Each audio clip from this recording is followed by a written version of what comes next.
பாலாபிஷேகம் தேனாபிஷேகம் செய்தாலும் எந்தன் கடன் தீராதம்மா.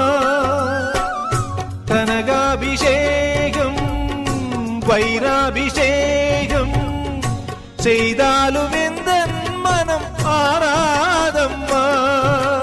மாத வாடகை கொடுக்காமலே உன்மடி வீட்டினிலே உடல் வாழ்ந்தது உயிர் மூச்சுடன் 5 மாதங்களே. அம்மம்மம்மா உனை போலே ஒரு தெய்வம் இங்கேதும் இல்லை அமுதே.